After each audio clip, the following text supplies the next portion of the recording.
And it caused problems in the party for Rishi Sunak. Lee Anderson, a year ago, was deputy chairman of this party, Kevin Maguire. He then lost the Tory whip. He didn't vote, did he, for the Rwanda plan in Parliament? No, he didn't. And of course, he went from Labour to the Conservatives, and he goes to Reform. Eventually to Reform. And then later in the year, he holds his seat in the general election. He would have probably lost it had he not shifted. So maybe he. But you could see him. There's a bit of self-interest, bit of a political journey.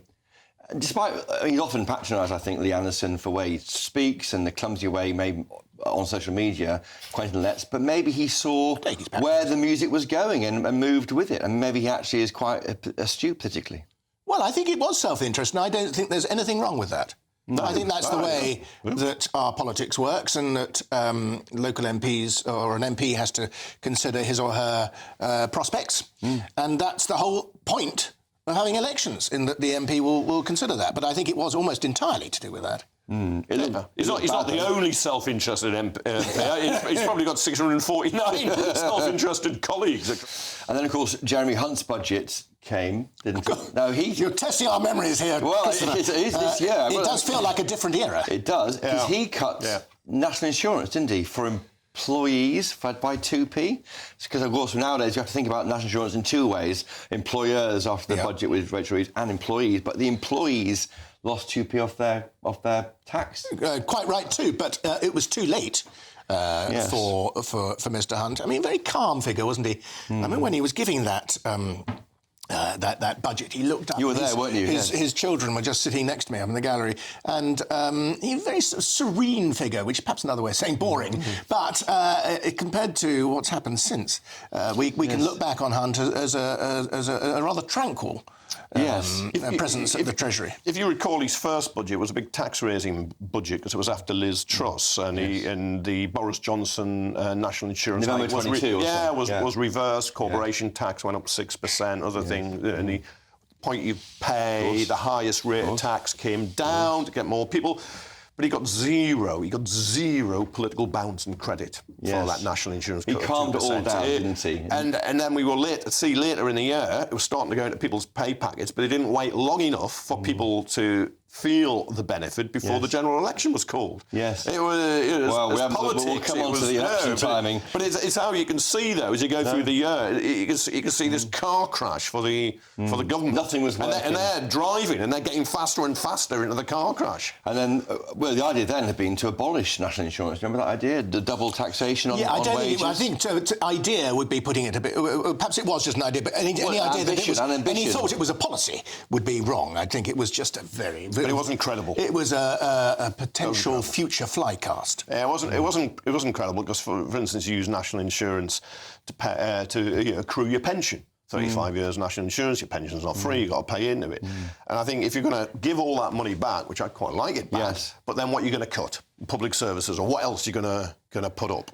Yes, and did that help create maybe this £22 billion black hole, this cut in Well, some of the pledges were from we can argue about how big the black hole was, but there was a gap. There was a gap in the finance. It became 22 when you put in the pay review bodies, which they hadn't funded. Extraordinary time. I mean, Jeremy Hunt wasn't really...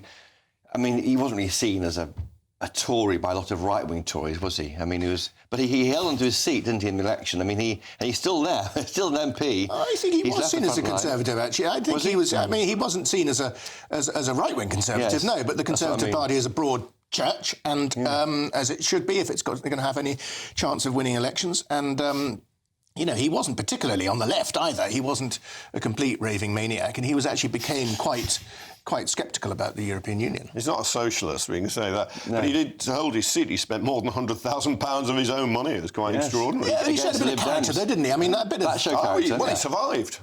He's one of those who got away from the Tory Titanic. And it meant the reaction when he won it, you could see how keyed up these people get. He was really fired up. I was in this very chair. Alan Mack was there for our guest on PMQs Live, and I asked Alan Mack, will there be an election call? Because there's more rumours today.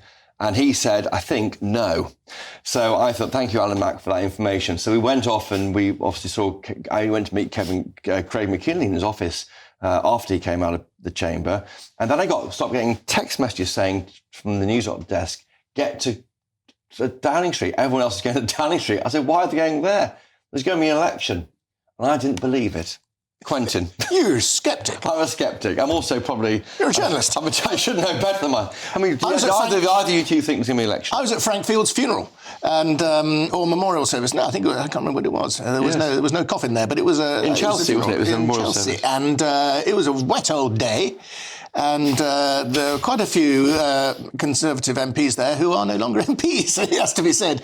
But it was a bold decision, an interesting decision. Did you believe it was going to happen? I didn't. Look, these rumours go around all the time in Westminster. And so that morning I was initially sceptical, but after PMQs it was coming out. I was cross because I wanted to do my whole sketch on Craig McKinley. And then I realised we were going to have to... It did take away his moment from the front page. I was for GBNews. I was in the street doing these live hits doing my job, and I was saying until 3 o'clock or 4 o'clock, if he does this, it makes no sense if he does this election. It'd be the biggest gamble of any political history. Jim Callaghan for Labour made a mistake not going in 1978 and waiting. Gordon Brown made a mistake for Labour not going in 2007. And Rishi Sunak made a mistake for the Conservative Party by going in July of this year rather than waiting until November. He'd have probably still lost, but they wouldn't have been hit as much as they were. Defeat. And for starters, you wouldn't have had the reform threat in the same way, because Nigel Farage would have been over in the US campaigning for Donald Trump as he intended. It was, yes. I mean, all through that election campaign, I was able to interview the PM 3 times maybe, and we always asked him, why are we here? And we never got an answer. He would say, it's all about a choice, right? It's about making people make a choice. Maybe he just had enough. Maybe he was fed up with everyone getting at him and thought, well, I'm going to throw the dice here. And colleagues of mine had been with Sunak the day before, and they said he suddenly seemed a liberated figure.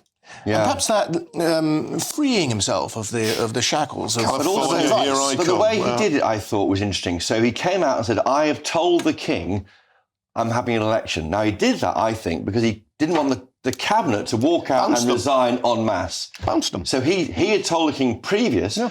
The choreography normally, as we know, is you go out, I'm going to the palace to ask the king to dissolve Parliament. He'd done that already because he couldn't risk the cabinet stopping the only people who knew in advance were the king and those MPs and Tory party officials putting bets on the date. That was it. Normally, a Tory PM would then go to the 22 committee at 5 p.m. and say, let's beat Labour, come on, team. No. He didn't do that either because he knew he wouldn't have got a good response. And then what happens later in the day, as Quentin says, he was Frank Field's funeral, it was very wet. He comes out and he hasn't even got an umbrella as he's standing there getting drenched, getting washed away, as it turned out. The following morning, I was at St Pancras Station with this small core bunch of journos with the PM, as he was, going off into a 4-nation tour, flying to There was a biscuit factory. We went to a biscuit warehouse. You were there, Quentin, of course. Where was it? It was somewhere in Nottinghamshire, I think. The bit I remember, and I think most voters... Were you there too? Remember Northern Ireland and the Titanic. Well, the captain of the sinking Tory ship. My moment of the campaign was probably the re-emergence of Nigel Farage from retirement. The day at Clacton was quite a big one. The Clacton pier. That was the following day, wasn't it? But that was the following day. But that was a bigger day. That was when the public got involved. The day before in London, we'd been at Fishmongers Hall. Yes. And you were there for that too. I was there for that. And the blessed Nigel came through the room, and the cameramen separated. It was like the Red Sea. Moses. The Promised Land was somewhere. Was it in the Fishmongers Hall? The tablets are stolen now. It was the following day at Clacton when you saw the response of the public. Yes. It was biblical scenes. Well, it was... best of Clacton. It was a good turnout, but it was about the only... Farage was the only one getting out there and actually meeting the grubby public. Yeah, he was milkshakes, wasn't he? And he took a couple of milkshakes, but the other politicians seemed to be scared of the electorate.